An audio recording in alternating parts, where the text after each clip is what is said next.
This is an interview with John Zinsser on June 8th, 1998.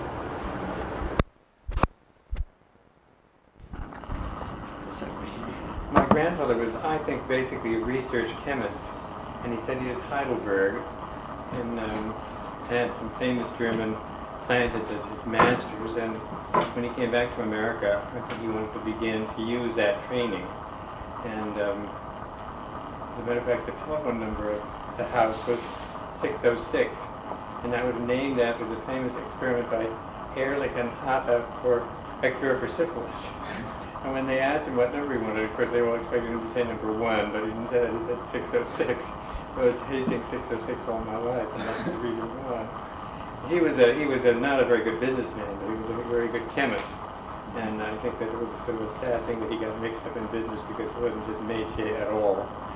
And the company was never a big success. It was eventually sold to a company called the Harshaw Chemical Company in Cleveland, through the auspices of my uncle, Lewis Douglas, who was married to my father's sister. And he had connections all over the place, and he arranged for the sale of the company. And I don't think that Harshaw really used the place very much. And I know that when my grandfather started out, there was much less land than there is now. And what they did was they used to sink a ship there and then fill the ship with trash, I suppose, until it became a walkable, solid surface. And that's how the company moved into the river, so to speak. Do you know how he actually, there was another factory in Manhattan, I guess, through another relative? Yes. A shellac company. That's quite the opposite case, that it was a very successful company and was owned by my grandfather's cousin, William Zinsser. And the interesting part about it is that my grandfather's wife, Emma Sharman, was the sister of William Zinsser's wife, Frida Sharman. So we have in that connection with the William Zinsser branch of the family, which has really nothing to do with Hastings, but is a sort of double cousinship where sisters married first cousins. And that was a very successful company, and it was on 59th Street and 10th Avenue for years and years and years. And just in the last decade or two, moved from there to a very computerized factory in New Jersey, and where it continues to grind out this very special, high-quality shellac, which is its main product, I think. But he grows up in Manhattan and goes and studies in Germany and comes back with his chemical background. Then what takes him from Manhattan back up the river to Hastings? Do you have any idea? I'm trying to think what it was, except that I think he didn't want to begin a factory.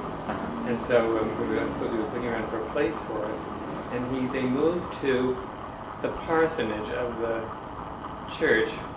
As you come into Hastings, you go along that Farragut Parkway, and you come to that horrible intersection. Right. Well, just as you come in to the left, there's a church, and behind it is an old sort of Victorian house. And that's the one that they moved to originally. And that's where they first lived in Hastings. And then they walked up and down the aqueduct all the time, and then saw this other place, Minturn's place.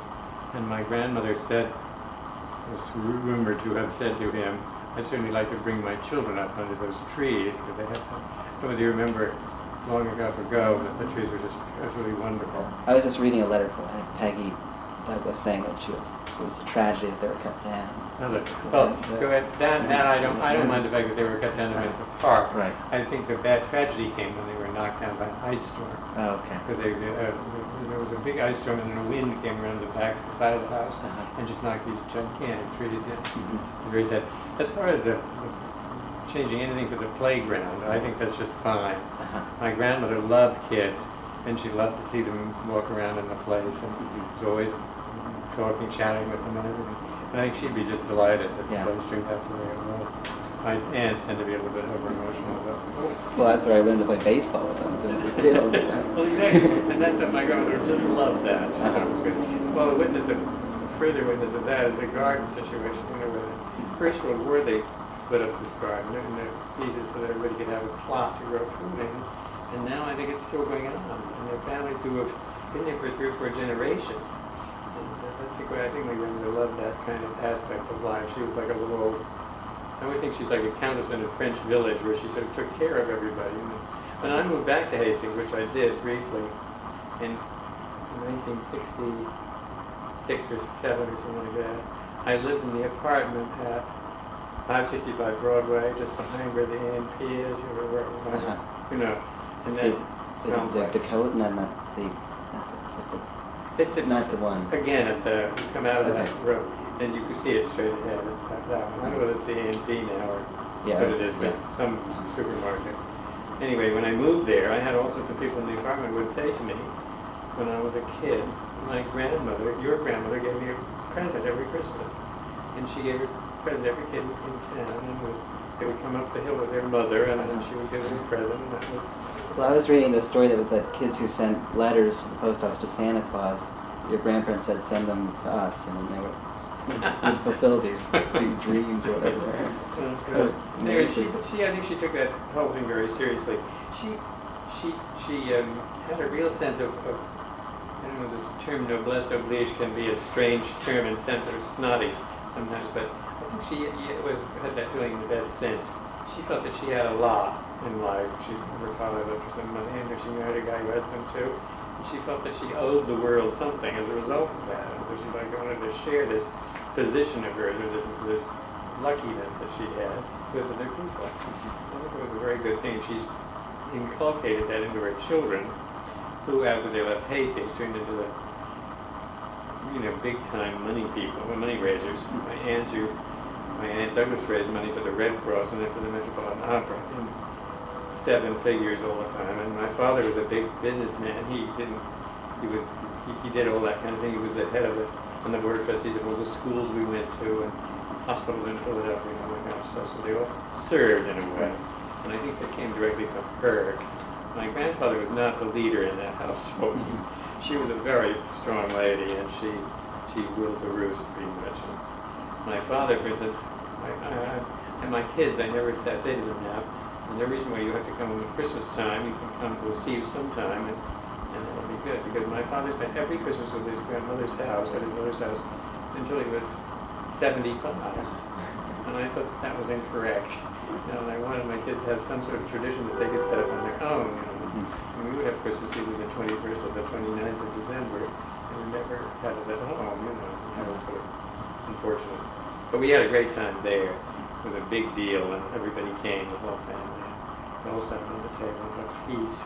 Weihnachtsabend, that's the German celebration, which is Christmas Eve. We had dinner on Christmas Eve, and then went into this big... Were you ever in that house? No, It had a huge living room, which had 2 grand pianos in it, and 2 big fireplaces, and all sorts of windows looking out on the river. And in that huge living room, we had a tree beside of a sequoia tree, covered with things on it. My grandmother was sitting around presiding over the whole thing. She just loved that. And what was your grandfather's role in that? He was always there, but he sat in his corner and read mostly. He had a library there, and that's where he spent most of his time. And I never heard him talk about books all that much, but that was his escape from all of us noisy kids and with family problems and all that. But I think he liked to be on his own more. But she was the center of activity always. She was a very dynamic woman, and I always think that when she was good, that poem about the little girl when she was good, she was very, very good. When she was bad, she was horrible. My grandmother could be very bad. Charmin Douglas, my cousin, had a dog which she left there one Christmas, and she kept feeding it. She had a tray in the morning, and she would feed it bacon off the tray. And I said, "No, you shouldn't do that. Charmin would be furious." And she said, "Raise your fork." And she said, "Well, she left her here, didn't she?" The dog was named Emma after my grandmother, which I think irritated her. But she was a good force in Hastings. She found a woman's club, and she was very active in getting the school going, and all these kind of different things that were important to her. And she was very hands-on too, because when I was a kid, I had music lessons, and I went down there every morning from our house, which was where the Colesworths lived, Right. I'd walk on this little path, and then I would go in the house, and she would practice with me for half an hour, early in the morning. And she did that when she was, I'm trying to think how old she was, because she lived forever. She must have been 60, 70, something like that. really an old lady, and she did get up and do this thing with me. And she was, we lived there all the time, my family, till we were, well, I was in the 6th grade, I guess. And then my father got a job at Merck and Company in New Jersey, and we moved to New Jersey, and then we moved to Philadelphia when my father got a job at another chemical company, or pharmaceutical called Sharp and Down. And then eventually Sharp and Down merged with Merck, and so we went back to work with Merck at the end of his career. And so, but we lived right on the place for the first years of my parents' marriage. So usually my mother was the daughter of a minister, and she never went into her father and mother's bedroom until she was specifically invited to do so. In Hastings was the opposite situation. There were crowds of people wandering in and out of your room whenever they felt like it. And so my mother would come over and bring downtown to get some food or something, and find my father's 2 sisters in her closet trying on all her clothes. You know, she was sort of alarmed by all that, but she was not the way she'd been brought up at all. But they all got along very well, I think. My mother was pretty adaptable, and she liked them all, even though she wasn't like them particularly. They might answer a real pair of cards. They used to play games with my grandmother and go to Bloomingdale's or someplace like that and talk loud to her because she pretended she was deaf. But, Mother, this is a very nice color, you know. And then my grandmother would get furious at them, and my mother would be wilting with laughter on the next counter. But they had these wonderful experiences like that all along. And was it always big family events, or were they inviting? No, it was all family. All family. I mean, once in a long while there was real charm. My cousin was a great mover in the jet set, you know. And one Christmas I remember we had Elaine Stretch out there. It was the most wonderful character. She's so amusing. And she sang dirty Christmas carols to us children, which we were really wonderful. She made up to my grandmother wildly, and she was just a big hit. You know?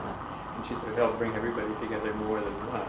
But we didn't have many outsiders at the church. She was a big dinner table with my son has the dinner table now. It took stands to make places for 30, you know. And it had you put a big tablecloth on it, and then from one corner to the other there would be these red satin ribbons, which were, you know, in the placing settings all around. But that was a big thing that they did each year. And sort of we always worked. I did that when I was living alone in Hastings when I was divorced and came back to Hastings. I did that all the time for my Christmas dinner with my kids. Smaller hat room full, but my other cousins, the Douglases and the McCoys, came there all the time. The Douglases lived in Arizona, so that was hard. They didn't get there very often, but they came for vacations often and spent a lot of time there. And the McCoy children, they were there a lot also. They were both in urban settings. And the McCoys were in Washington most of the time, and then they would come, you know, when they could. They were all, the 2 girls were fanatically devoted to their mother and did everything for her, which was sort of stupid because she really could do just as well as anybody else, you know.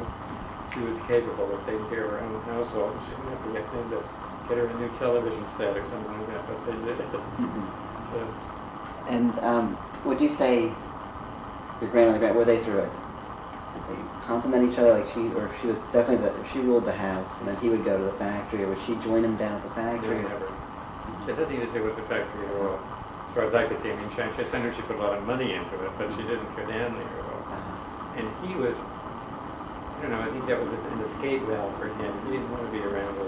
When she went traveling in the early days with her kids, went to Europe, she would go alone with them. And that was pretty unheard of in those days. I think she didn't have a man to take her around and all that, but she managed it just fine.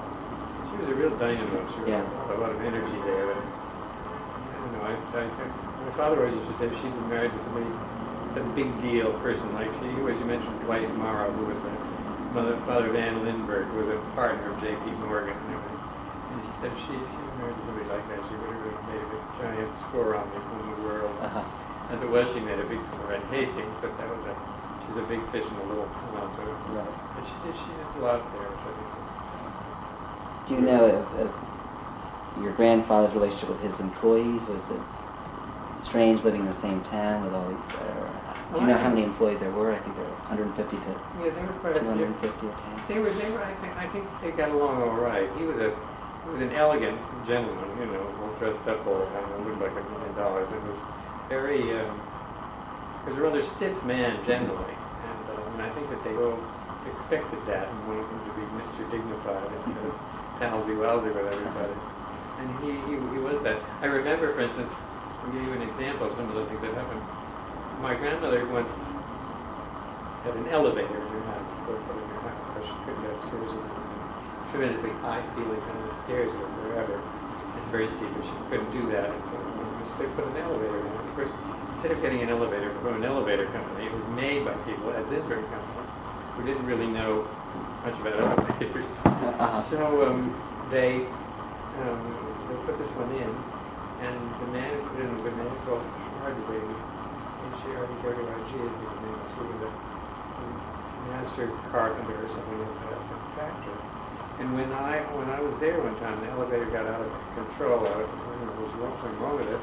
So they called him up, and I went over to ask if he wouldn't come over. And so he said yes, he would, but he went upstairs and changed into his best blue suit and polished shoes and wouldn't come out of the house until he was dressed that way. Go over and fix an elevator, for God's sake. So there was a certain kind of, I don't know what you want to call this, but it was a way that doesn't exist any longer. I mean, it does that kind of thing. But they were very respectful and very sort of practically taking their forelock when my grandfather showed up. I may say one of the miracles of Hastings is the fact that my grandfather, A, didn't get killed himself, and B, didn't kill somebody driving out of the driveway. But he goes sailing down our driveway, which is right in the Broadway. It's a horrible intersection. And he would go sailing up there, and the cars would go, you know, wraiths shrieking, and people yelling at him, and he'd just say, goddamn fools, I don't know what they're doing. But he really was a menace on the road. Not so much beyond that point, but at that point, this is godlike. I was reading one transcript from an employee of his who said he really was tough with them. Like he was tough, and there was one guy he kept firing every week, but they would make up and then he'd come back. But like he was saying, his father was fired every other day from him. I didn't know that. Well, the thing is, but it was like this total respect for him. It was just he sort of. It was interesting. I think he got away with a lot of this stuff because it was the time that it was. If it was happening today, I think he would have been probably fired himself. But my father was very scornful of this whole company because they were the first thing to go down in any kind of depression, and the last thing to come up in good times. And my grandfather's business practices were just absurd. For instance, when you wanted to get a new something that you needed for your work, you would write out a chit which had two halves to it, and you write out what you wanted on both halves of the thing. And then my grandfather would give it in, and he would tear it in half and put one half in a barrel, and then one half, I suppose, went to the people who were going to deliver this thing to you. And then every twice a year, he would burn the contents of the barrel. You know, just not exactly keeping track of what's happening. But anyway, that was something. But my father was brought in there, and when he was a young man, and had to fight through a lot of things there with his father and with other people, and he had a hell of a time. But it taught him a hell of a lot, and he was a very, very good businessman after that point, I think. And, so your father worked at Zinsser helping sort of with accounting or getting control of I think he was a sort of assistant to my grandfather in some way or another, but he tried to take things away from my grandfather and set them right. And my grandfather, I think, he probably wanted to keep everything under his own hands, and I think he resented the fact that my father was trying to move stuff along. But then there was this man called Lou Burston. Did you ever come across that? Yeah. But he was the most outlandish person to be with my grandfather, because he was absolutely the toughest, roughest diamond you ever saw. Swore all the time, and just a tough character. And my grandfather was Mr. Elegant, never would have done that stuff. But Burston, I think, was a very good person. He worked very well with the people who were at the factory. He was very loyal to my grandfather. And then, of course, the other one was Mr. Steinschneider, who was the father of Mrs. Newington, the one who gave the Crofts Museum and everything. And he was married to this woman who was the granddaughter of Crofty. And they lived in that house that's now at the top of on Washington Avenue. Okay. It's a wonderful house that Barbara has turned into this amazing sort of, I haven't been to the new museum. Because practically you have to take your fingerprints to go back. Exactly. I couldn't, she said she was in school with Surprising me. they're like armed guards there to Exactly. shoot you down. And she hadn't been in school with me, and I've always been interested in what goes on in that place. And I have a couple of pictures that Crofty did that were given to my parents as wedding presents. Little watercolor kind of pictures in there. One of them was traced to me through the Hastings I did come across a letter you'd written about that. Historical Society. Yeah. They showed the picture in what do you call it, paper, and then said, "Does anybody know where this is?" No, I didn't know where it was. I got another one, which is about the Railroad Hotel, which occupied the ground that was either where Zinsser and Company was, or the Asphalt Company. Those 3 or 4 companies along the river had changed a bit. Anaconda was there on board, and then the Asphalt Company and the Zinsser Company were the 3 things. Do you know how the 3 interrelated? Was it sort of, were they trying for the same employees, or was it sort of I can tell you that. I don't. I know my grandfather had a whole lot of immigrant employees. There was a big group down in my village who were Polish and all kinds of different ethnic groups. And my grandmother used to get sore because she said these people that they take on trying to be Americans, they lose the best part of their heritage and take on the worst part of ours. I don't know, I can't document that, but she felt that the old-fashioned, older politeness that a lot of them had seemed to vanish in a short time, and they were acting more like Americans.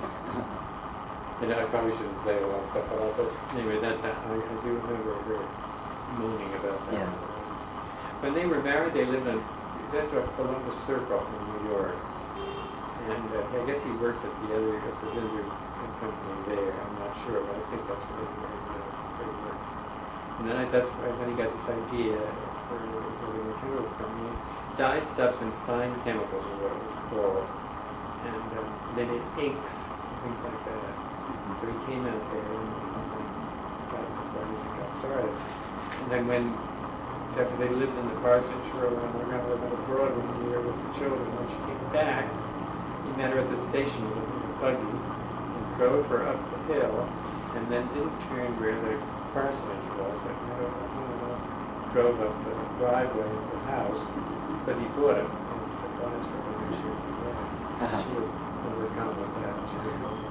And it was a wonderful house. It was and the huge big rooms, and plenty of room for everybody, and we were always welcome there and told everybody, all the people in the family.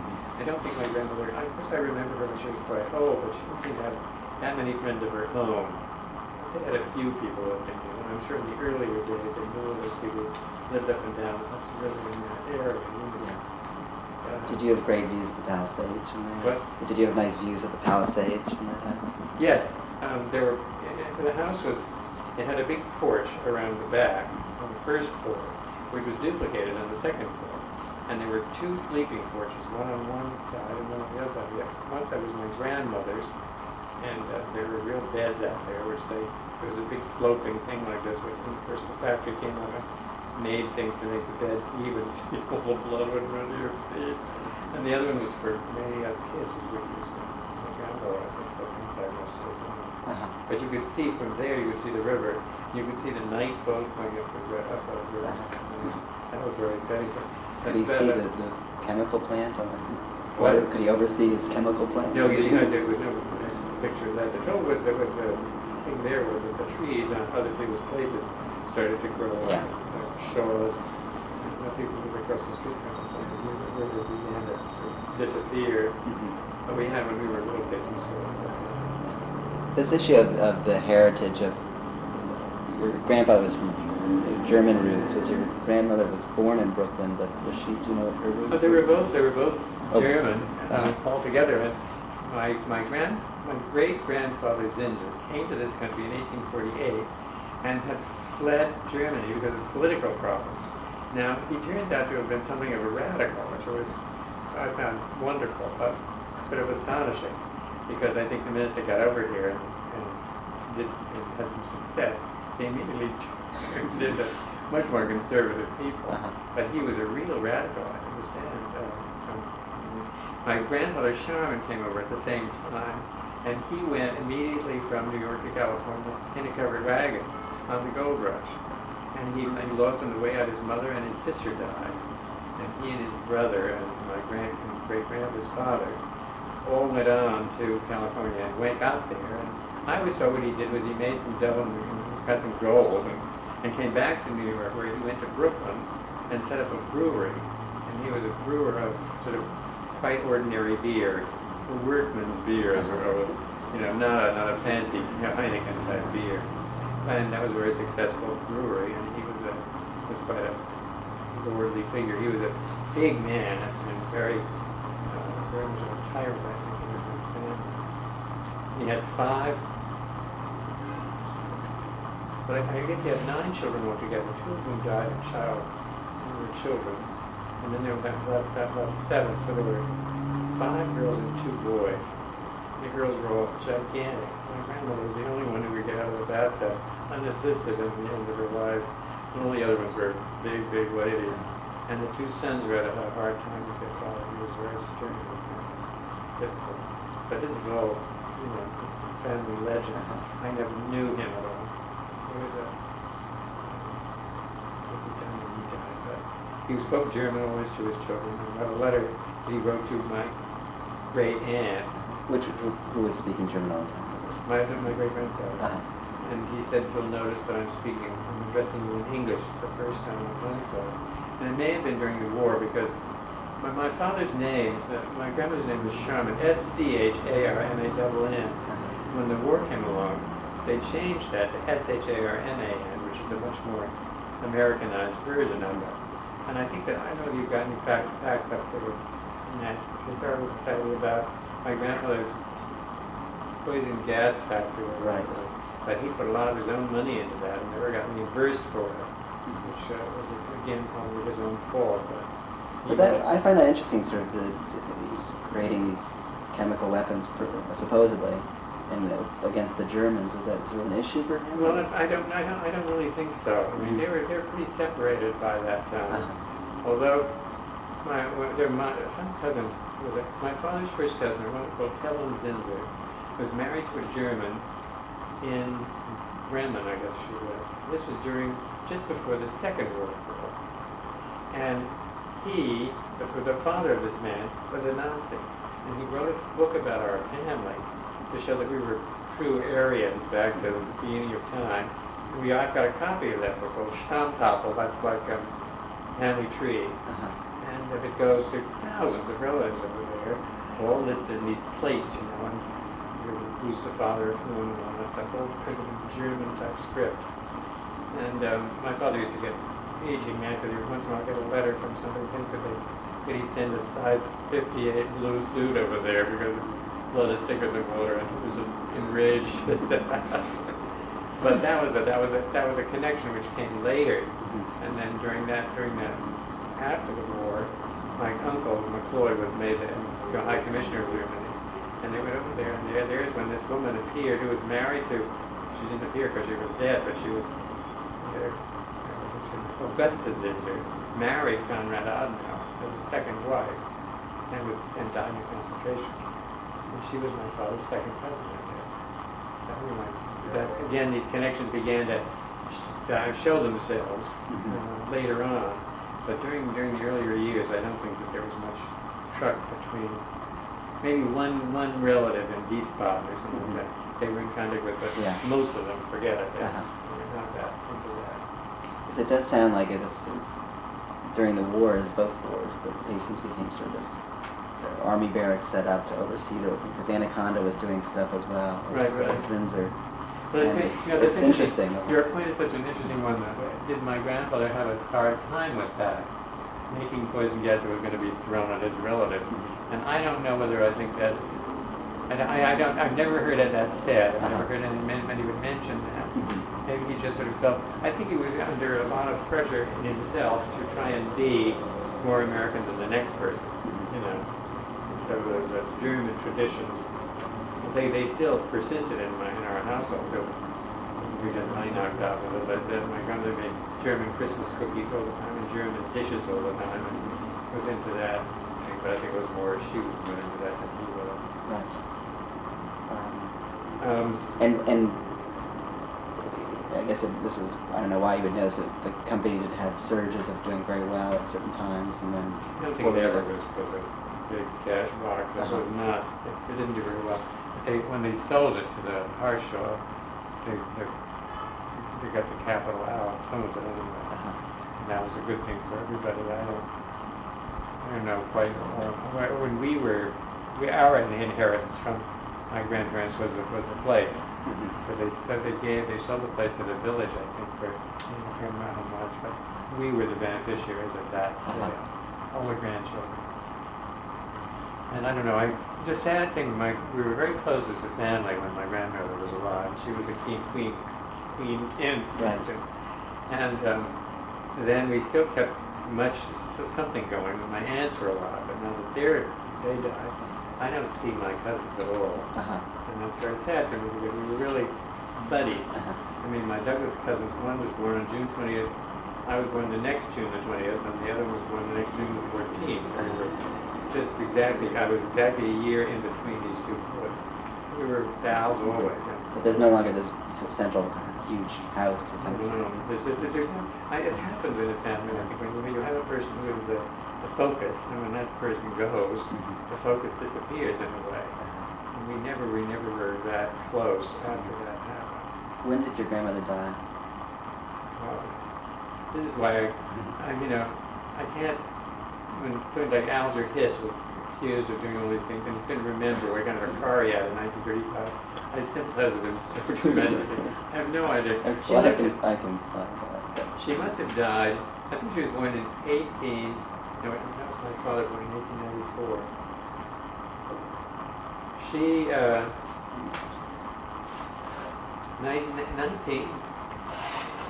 I was married for the first time in 1958. She was certainly a lot older. I would say 1960 something. She was born in 1868. 1868. So well, then she was in her 90s. She lived till she was 98 or something like that. It's quite a century to live through. Can you imagine? But she was pretty good.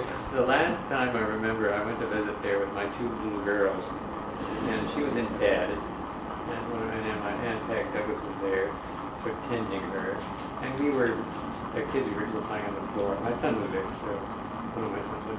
So we finally said, my aunt died, why don't you go get an ice cream cone? So we went to Campbell's Village to get an ice cream cone, and as we left, everyone said from the bed, make mine vanilla. So we went down to the village and we got an ice cream cone for her, and I gave it to my son, and I said, don't walk and run up that hill and go to your great family. So he did, and she ate it all up and said delicious, and 3 days later she really was in pretty good shape. I mean, she repeated her stories all the time, but who doesn't? Right. I do that already, and I'm not 98. So she was pretty good about stuff like that. And she was also, I remember we had, across the street from us was this Albert Shaw property, which was moved into by the Barneses. Right. Mrs. Barnes, Mrs. Barnes she was actually Carolyn Barnes. She's a very interesting woman, and very talented and charming. She's still alive. Yeah, she once in a while at a party she would get tired, so she would go behind the couch and lie on the floor and sleep for 10 minutes and be fine. During the party? Yeah. And I told this to my grandmother, and she almost fainted. She thought it was the most terrible thing she'd ever heard. Well, I thought it was kind of great. I wish I could do that myself. A number of times I've thought, God, if I go home and shut my eyes for 2 minutes, I'd be a better person. But Carolyn is she's cousins with my grandmother, actually. Strange connection. So we see them occasionally. Right. The people, when we were living there, we had the Ewans right across the street from where my grandmother's place is. And we were always, they were much older than we were. Bob Ewan, I think, is still around.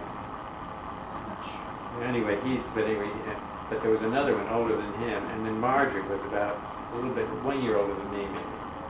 And so I remember them all very well. And they had a clubhouse and we were all just dying to be in this club. And my grandmother put a lot of pressure on let us in the club. And I can't remember whether they did or not, but I think maybe for a little bit to cool her off they did.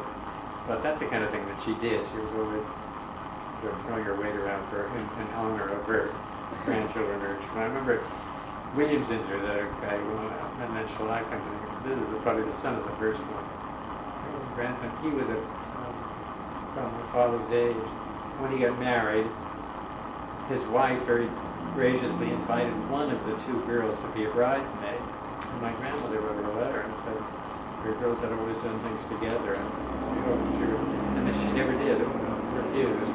But my grandmother respected that. She was taken aback, but she saw here's a force to reckon with. And your grandfather seems he worked up until his company sold in 1955, and then he dies a year later. He's working. Was it sold in 55 and he died after that? Yeah. Well, I'm sure that this was a disaster from his point of view, because it was in a way his life's work, but it never had produced much in terms of income for anybody. Mm-hmm. And so I think he decided that he pretty much did what he was told, not just by his wife, but by his sons-in-law. I mean, those two guys are pretty high-powered. Right. And, Ted Holsworth once said he was trying to buy that house. And my one uncle was at that point head of the Chase Bank, and the other one was head of the Mutual Life Insurance Company or something like that. And so Ted said he was in his house one day, and his backfield came up to speak to him. This huge array of potentates, And he was a little bit irritated that he had to deal with on such a level for this little house, for God's sake. But that's the kind of thing that happened. They all moved in for their lives all the time. It was quite different from my own parents, because when we moved away from Hastings, we really moved away, and we went over at Christmas time and did our duty, mainly because my mother required my father to do that. She wanted him to be a good boy, even though he wasn't much of a good boy. And so they went over all the time for Christmas, but that was about it. Nobody gossiped with my grandmother. Was there a lot of pressure on your father to completely follow in your grandfather's footsteps? No. Once my father took off in his own career, it was a pretty wowy career. He was the president of this Sharp and Jones. Later, when he died, he was the vice chairman of Merck, with Mr. Merck being the chairman.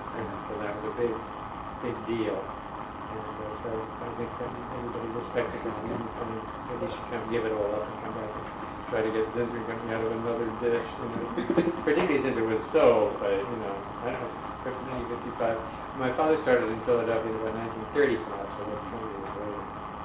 But, and he was, I don't know, he was very much more standoffish about things, or using his connections to do something like this. But my uncle there had so many connections, he didn't mind doing it, I guess, kept trying to get rid of it. And he did do it. Was he the one who was ambassador to Great Britain? And he was in this very... Everyone seems on... I want to read about this. It's an impressive thing. It's overwhelming to see.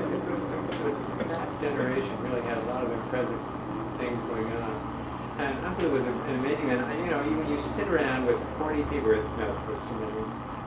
30 people in a room at Christmas time, and kids are all running around, little kids are playing noisy games, and older kids are trying to look suaver than the next one, and the parents are all talking about other things. And to get a conversation with Uncle was very difficult. But when I was living there, when I was divorced, I moved in with my grandmother, which was a great thing for everybody, because I was there all the time. Right. And she delighted in that. She loved it. And the house was being used, My aunt didn't have to come out all the time to see her because she had some company. And so Uncle Lou and Aunt Peg would come out for dinner, lunch on Sunday or something, and then I would have a chance to talk to him. He was just an extraordinary person, because he knew, there were 50 senators, I guess there were 50 senators at that point, maybe less because of Hawaii and all that hadn't come through, but he would know 42 of them. And he just knew everybody. It was amazing. And he was very interested in politics. It was his basic love, and he would talk about it in an interesting way. So I was around him for one of the campaigns, and he was very, very into the whole picture there. And my father always said he's one of the few people he knew who really understood world economy. And I must say, I dome. I mean, I remember I worked at Reader's Digest and I was trying to get an article together with him about the national debt. And the trouble is, if you ask the President of the Republic Steel Company what the national debt is, he will give you one answer, and if you ask John Kenneth Galbraith, he'll give you another answer, which is completely different, you know. So it was sort of dropped in the end because we couldn't get their opinions together.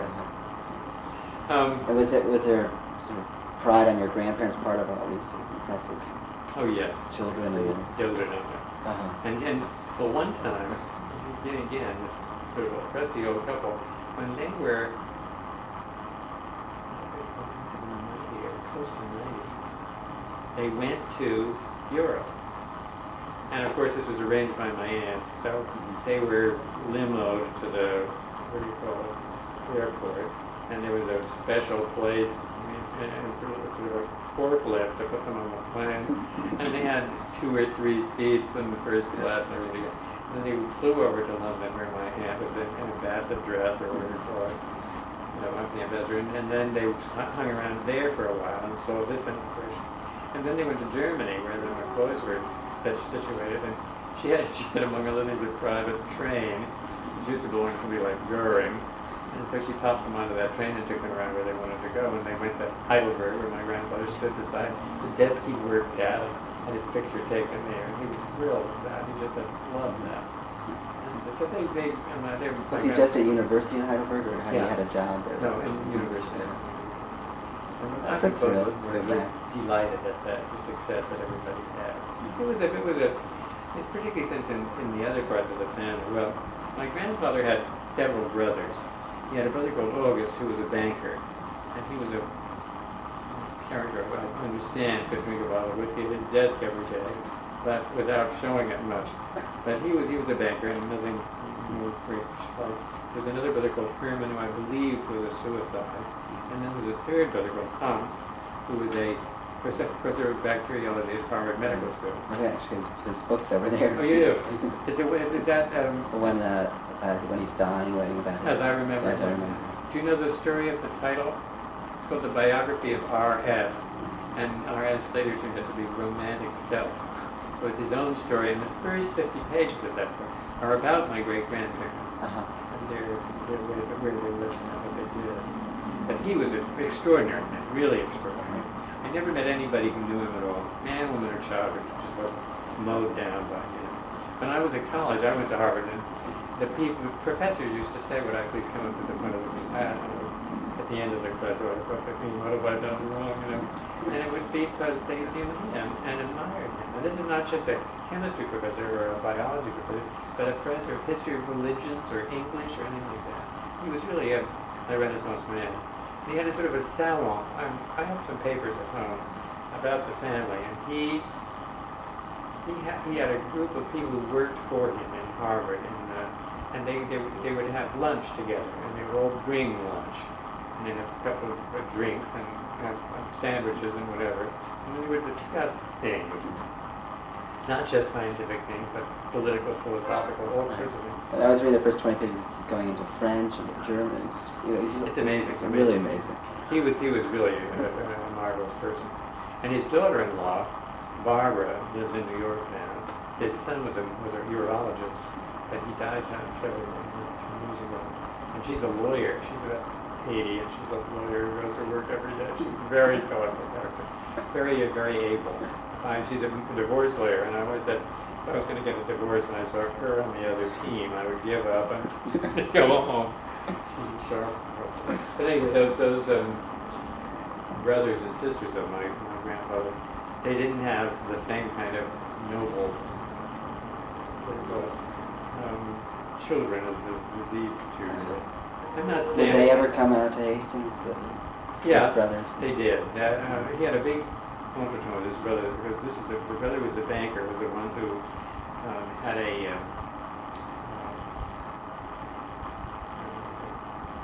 He was the one whose daughter married and my grandfather was furious at him, and he said to him, "How are the little Nazis when they came over to this country?" Or step and sister with his brother, And I was just being married to them for the first time, so I invited them all to my wedding. thinking that this is absurd. These little kids are charming girls. None of them came up. The other one who married this other Zinsser family, she was, I suppose, the most successful. There was another woman named Beekner, Louise, by Beekner. And they had one of their grandchildren was called Frederick Beekner, who was a writer, very good writer. He's a minister. And the other one, Thomas Beekner, is an artist, and he was the head of the Brooklyn Museum for a while. And now he's head of the Corning Museum in Corning, the Glass Museum. So they're rather distinguished pair, but their parents was a disaster because they all got mixed up in the crash in 1929. I think two of them killed themselves. They were way over their heads in debt. But the rest of the sisters were not into this. I'm sure my grandmother boasted about her children. She was like, oh, really, a straw. Do you know what other things your grandfather did in Hastings? Like, it seems like, was he mayor of the town at one point? Yes, indeed he was. And there's a Hastings savings and loan he helped start. I have two sons and I've got two watches. I'm going to keep to me. I should give a watch to one of them. But I'm tempted to give it to the Historical Society because it says it's a very nice old gold watch. And you open the back of it and it says, to F. G. Zinsser, President of the Village, I guess it was President of the Village, 1901 to 1909 or something like that. And then quotes from the gang. It's a gorgeous Tiffany watch with from the gang written in the back. So that's very funny. Anyway, I know that he was that. But I know he also led the parade every year on Decoration Day. He was a colonel in the army, and he used to get into all spicked up. He had a fancy uniform with high boots, and was very distinguished character. He led the parade, along with a man who was a Frenchman who wore a blue French uniform. I can remember that so well. And when they came on Broadway where we lived, we'd go run out and try to walk on the line that Father was on. It was a dirty private, like everybody else. And he would get rid of us, but so we used to walk along on the street for a couple of blocks. Did he actually serve in the army, or was it?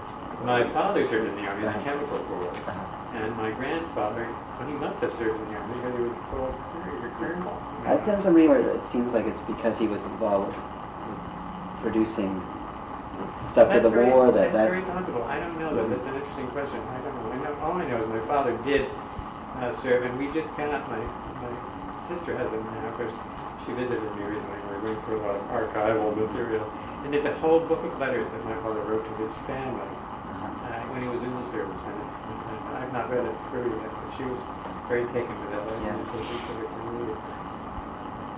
My father turned out to be quite a conservative politically, and my sister and I are quite the opposite.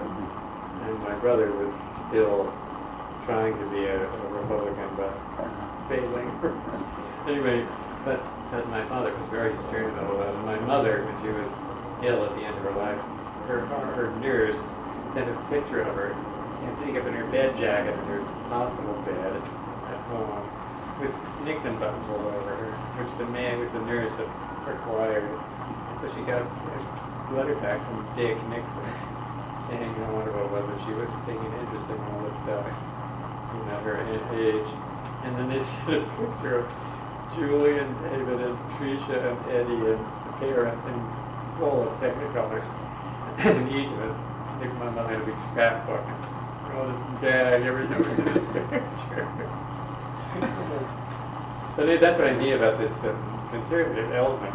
These people were, I don't know whether they were actually communists, but they were certainly flirting with that socialism of some form in Germany in 1848. There was a big to-do over there. All of them came over here and escaped from Germany. I'm sure they were escaping from some sort of punishment for their political beliefs. They came here and started being successful, and then what? And they're very successful once they get to the States. Yeah, and then they seem to move into a different area. And my grandfather was, I'm sure he never voted anybody Republican, but I don't know that, but I just imagine so because that's what he was. Anyway, do you want to talk at all about your growing up in Hastings? So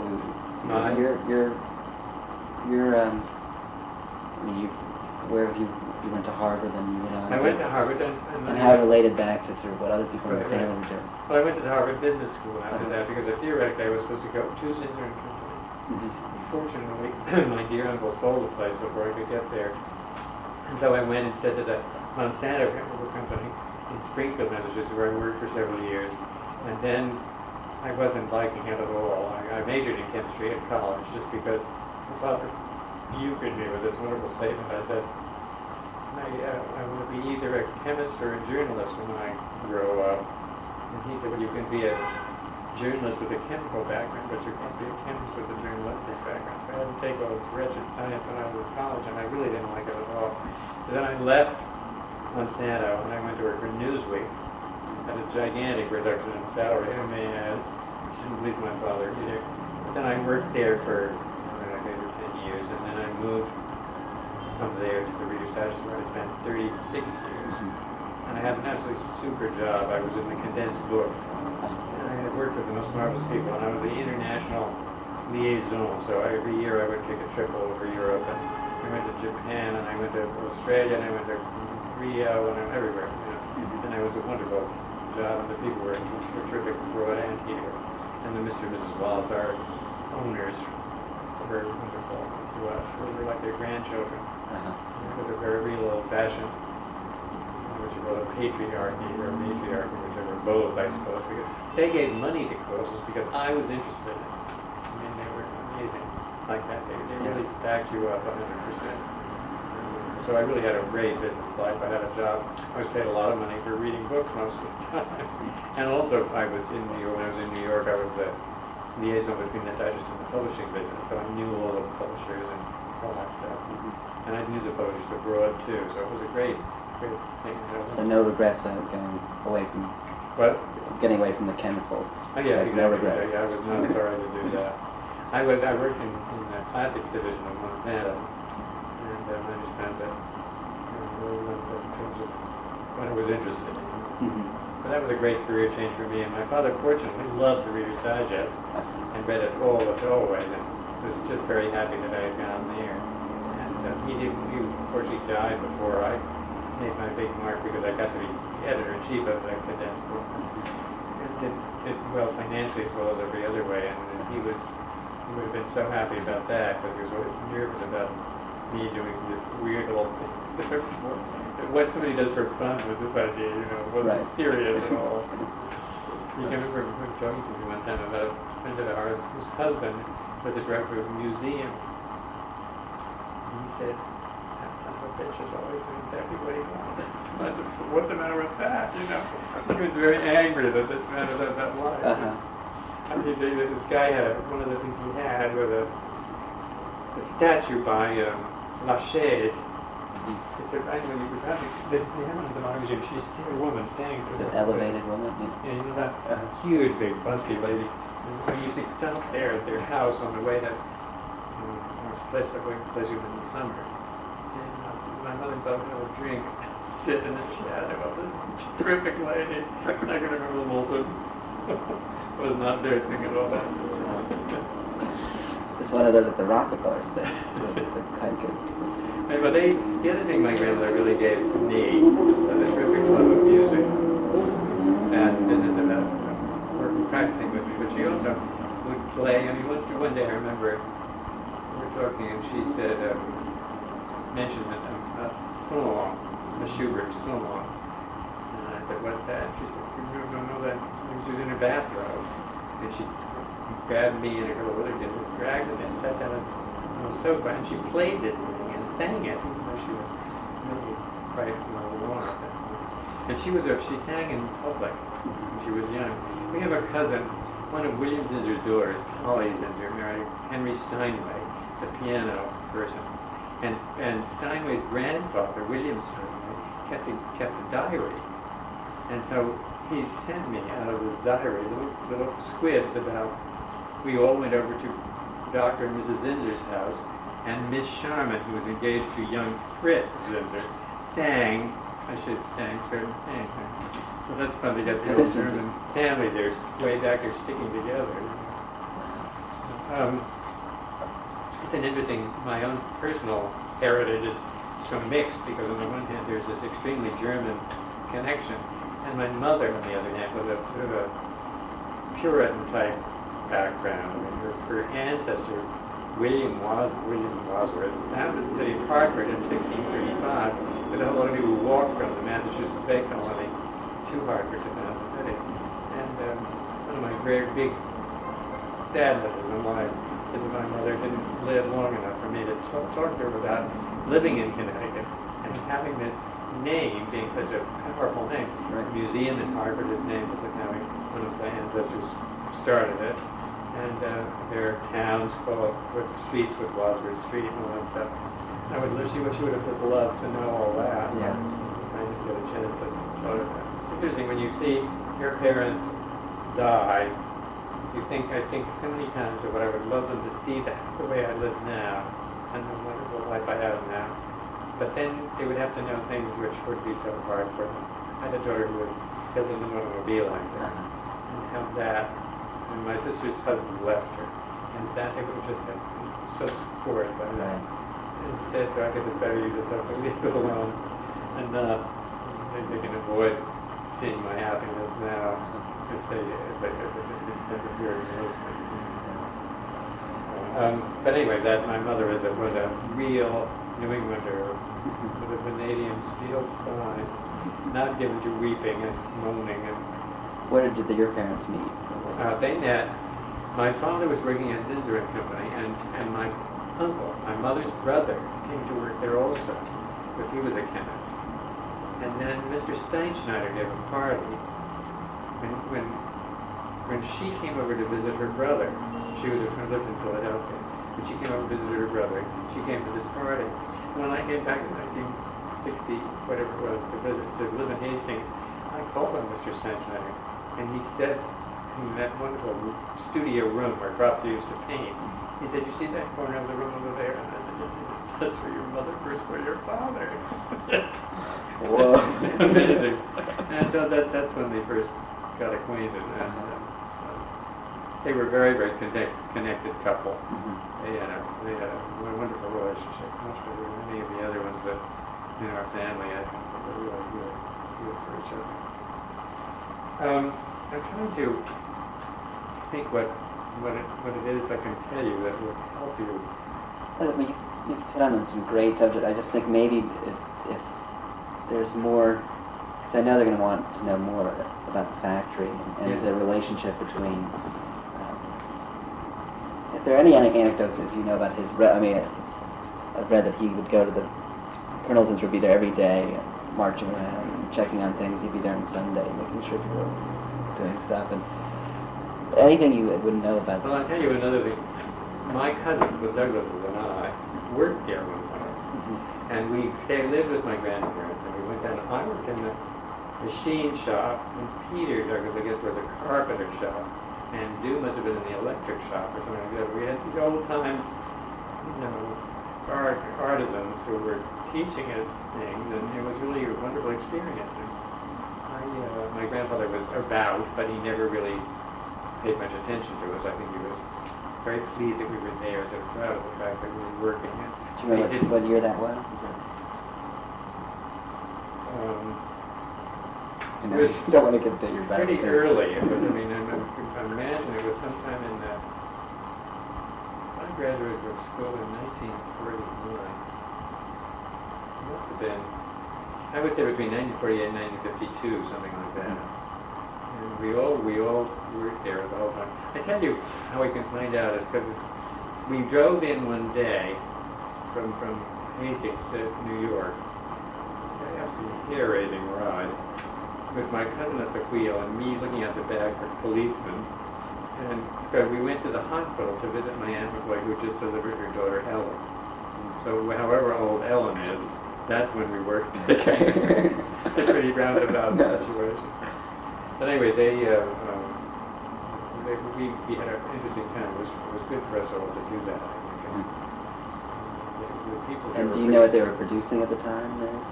Nothing different from what they had. There were these line chemicals, inks, that was one of the major products.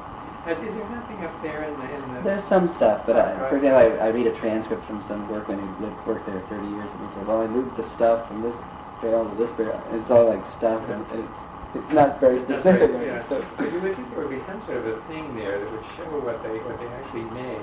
I can remember seeing big cakes of ink like this, a big thing like that of ink, and I don't know really what they do with that. Send it to a company would then melt it down or do something to it. But it seems stupid that I don't know. But dye stuffs were another big thing. But so it's sort of, it wasn't just one ink, it was like a variety of stuff going on. A line, I'm sure. I tell you another thing, and that is my father always used to say, so during the time the German submarines cut off supplies of dyestuffs to this country, I'm sure that if my father had been head of that company, it would have been something like a General Analog company. It would have been a great big company with a lot of power, because we're filling a vacuum. But my grandfather didn't have that kind of business sense. I don't. When you do this piece, I'm obviously giving you some negative stuff about everything. I don't want everybody to think that I'm a real crackpot whatever you're my grandfather. So take those things a little bit easy. But you see what I mean? He was not a businessman. He was a research chemist. Sometimes rather brilliant at that. And the sad thing is that he didn't stay there in that area. Right. And insisted on doing this business thing, which he was not good at. So he would, in terms of running the business, he didn't do much. Would he do any of the sort of figuring out what to be mixing? I mean, or was it straight? Well, maybe there was a lab, and I would imagine he would have worked in the lab and tested the things to see what the quality was like, or something like that. But I don't sort of think impossible to run things. Maybe he did some of that, but he certainly was the executive of the company, and not. He went to Boston all the time, and he stayed at this club, this thing called Nancy Club in Boston for men. He belonged to the Century Club here. He used to drive in for lunch on Saturday. I can remember him zooming up in his Earl Grey car. He always wore this ascot tie with a thick curl from it. My grandmother made the ties for him. He would sail off for these luncheons, and can't imagine what that was like for all the villagers. What he talked about, I don't know. It's so frustrating because you can't reach into that world again and find out what he really looked like. Yeah. And I'm sure if I saw him now, I'd be able to get somewhere further with him than I ever did. I can't say that one tries with one's grandparents. But, I mean, my grandmother was all over us. We knew about her all over. She was very interested in what we did, and was really quite with it. I mean, my first wife, when I went into analysis, she started reading books about psychiatry, would keep consulting for conversation with, things of that kind. And she was very a student of life. I admire that. She was Dr. Aronow. Do you know who they are, the Aronows? He's the one that had that horrible experience where his kid was murdered. You into that? Doris Aronow, had a brother who had a great farm somewhere, and these kids went over this farm. Two or three of them, he didn't come back. So he was killed out there. But anyway, Dr. Aronow was a doctor at Presbyterian Hospital. He was my grandmother's doctor. He came to see her once a week, and I was there one time when he came down this endless staircase upstairs. And I said, well, how is she? This is when she was 98. He said, let me put it this way, she's not having any daughter. That was that wonderful answer. Anyway, I tell you what I wish you would do is think up any questions you want to ask me. Okay. Call me yeah. And I'd be glad to discuss it with you. Turn this up now. I'm now Stuart, and then Peter, and then Sharon. And Peter is now in. He's sort of a venture capitalist. That's what you're called. The problem with the brothers is I think their father died with not much money, and he was always the rich person in our family, but they would inherit a lot of money. But I don't think they did. And that their oldest boy is not anything particularly grateful of. He was in Arizona, in the place that they lived in North Carolina.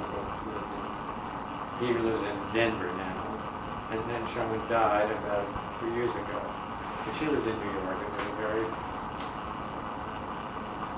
not the kind of person that I would want to be at all. She was a celebrity. People always recognized her, and she was loved her, being surrounded by other celebrities. And the most weak, awful bunch of people usually. And she was a big deal in England. And he was over there, and knew all the dukes and whatnot. He was very much talked about by everybody. He was a friend of Princess Margaret and the Queen. But she had a very, I think, she married a man called Andrew Kay with a Porter. He was Scottish or English or something. I think he departed when he found out that there was more money hanging. And then the McCoy children are Johnny, who is really cut off from the rest of us at this point because nobody likes to really marry. Sort of very pushy social climbing girl from Georgia named Laura McGee. And then Ellen lives in the Watergate apartment in Washington, and she's works for the Mobile Foundation, and I think gives money away to that. And she's, those kids were very close to me. When I was growing up, when I was divorced, my two little girls were here in school, and I would drive them up to my aunt's apartment when I had to do something in town and leave them there for a while, pick them up and take them home. So we were in that household all the time, and I just don't see them at all. And I felt bad about that because my Aunt Floyd was the most wonderful lady. During the war, she had a job which I loved. She was always the earth mother of all time. She loved little kids and babies and all that. It took a long time to have her. She had two kids with her. She had that until she was 40. But in the war, she decided that she wanted to do something with kids, and she knew what to do. Her husband was assistant secretary of war, so she didn't want to get into the War Department. She got into the Navy Department, I'm sure through her husband's urging. And she got a job, which was that she would go to a house or apartment of a guy who just had a baby, who was in the Navy. And his wife, she would come over there and cook a meal for the wife and put it in the oven for when the husband came home. Take care of the baby, give the baby a bath, help the woman. Well, I mean, it was amazing, and then she would go up and have dinner with the president or something like that. But she was that was typical of her. That was the way she behaved. She always, wherever she was, she had a little coterie of soldiers who guarded her house in Germany or something like that, who were like her sons. She always gathered everybody. It's a wonderful story of her at Christmas time in Germany.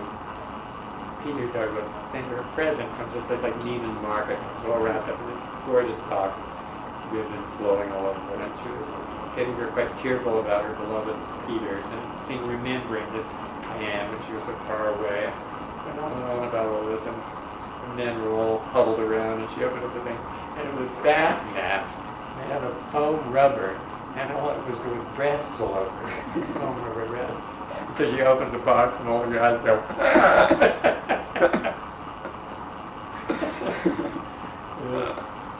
But the other thing that was interesting about that family, my grandmother, is she lived in that house when the kids were, my father was 5 or something, and his sisters 3 and 2 or something like that.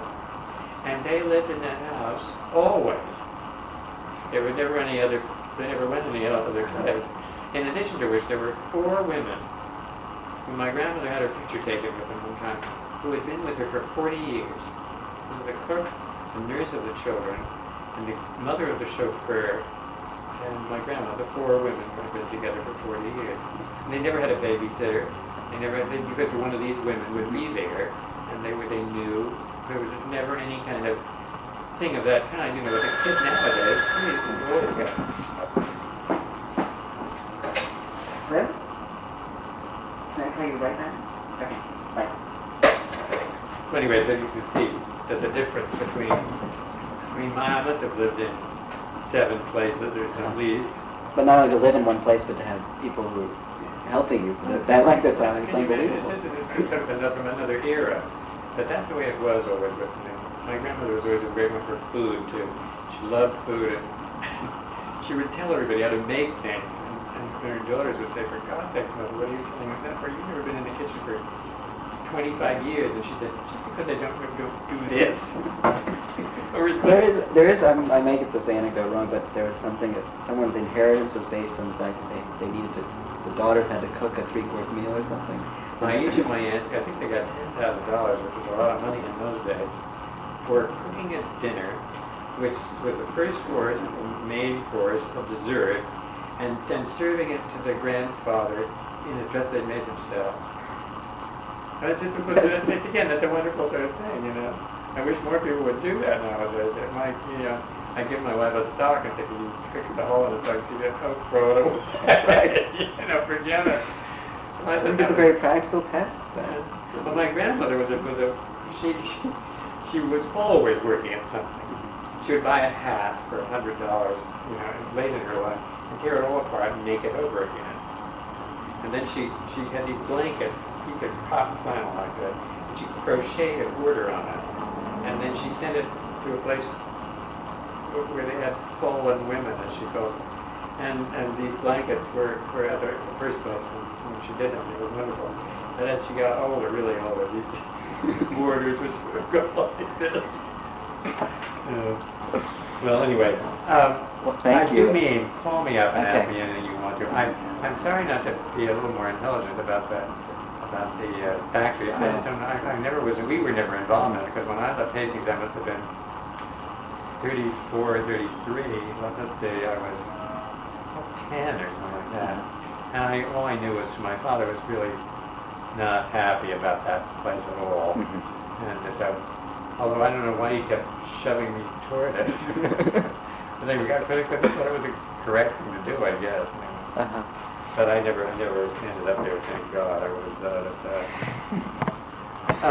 So tell me about you. You live there? I grew up in Hastings, and then I went off to Brown University, and then came back, lived in the city, and went to Costa Rica for a year.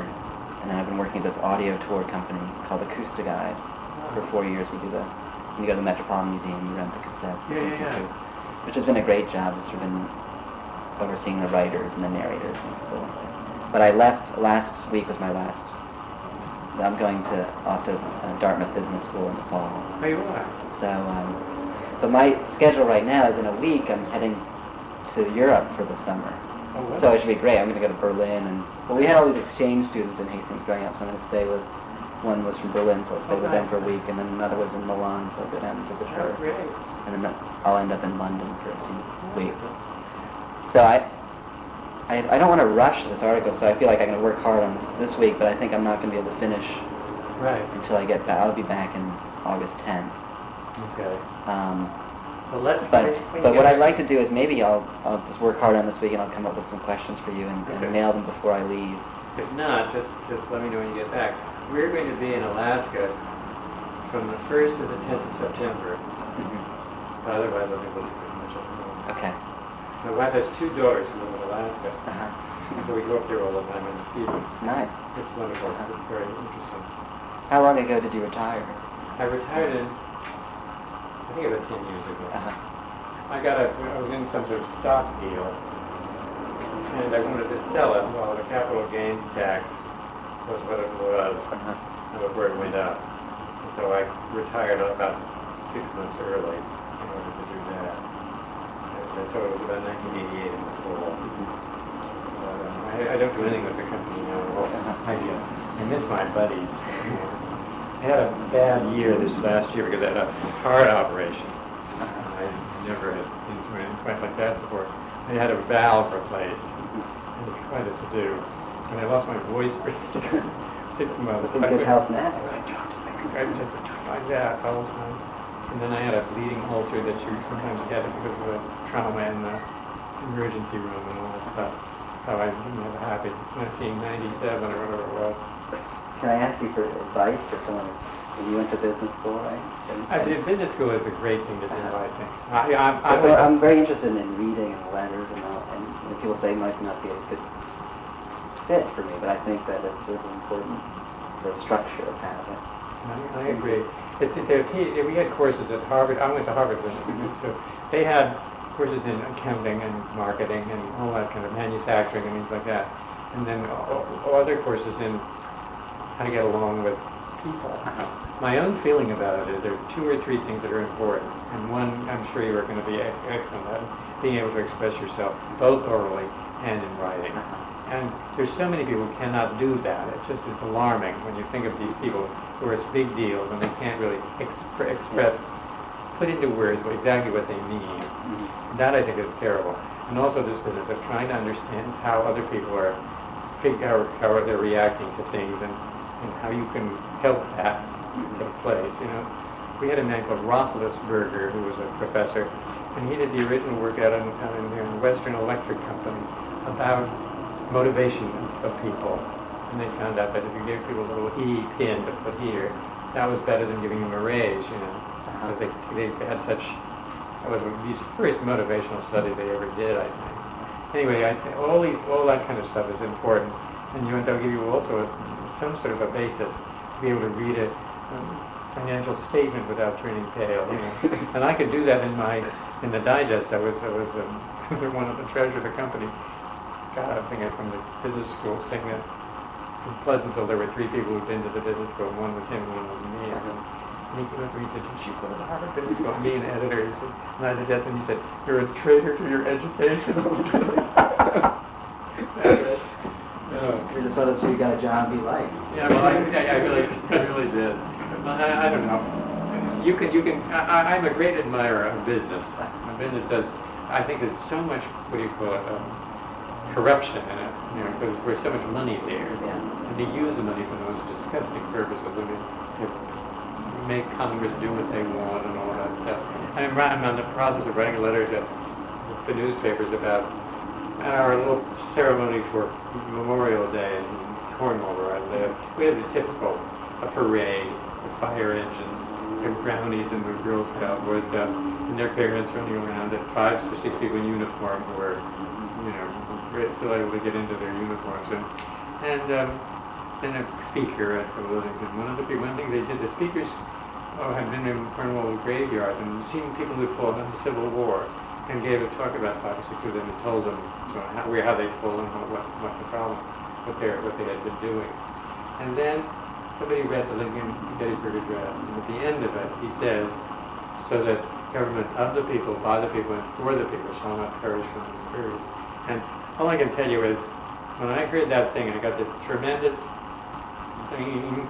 thing going on inside of me, because if I ever heard of anything in Washington that did not answer that description, I mean, government for the people, by the people, of the people, I'm going to say in my letter, government of the special interest, by the special interest, and for the special interest, because that's what it is. And they're doing everything they can now to keep it that way. There's Gingrich and what's his name, Lott. They stopped this bill, which keeps coming back to them because there's such a lot of public support for it. Anyway, so they should have tiptoed and put my foot in the water to see whether you're a Republican or a Democrat. I agree with you. Well, listen, I had a wonderful trip over there. Yeah, it'll be fun. But I'm enjoying this. Have you been in Europe before? Well, my family lived in London for 4 years. So I'm sort of looking forward to getting back. It's just a wonderful place. Yeah. My sister will be in Paris or something. I mean, it's kind of like Great. living it up before I get the books. I think this is a great apartment. This is our house in Hastings. This is our house in Hastings. Oh. Senate Drive. What are you on? Senate Drive.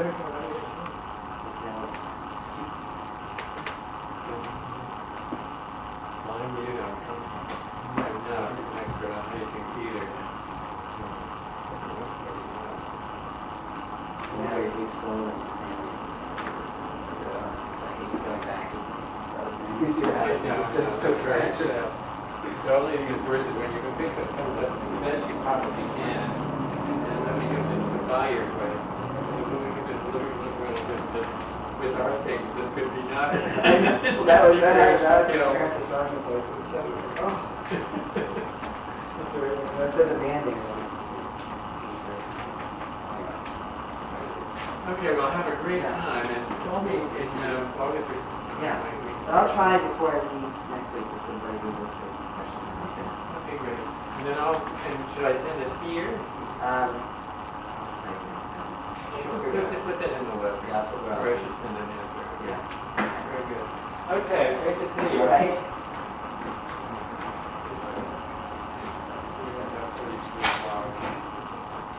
Thank you. Okay.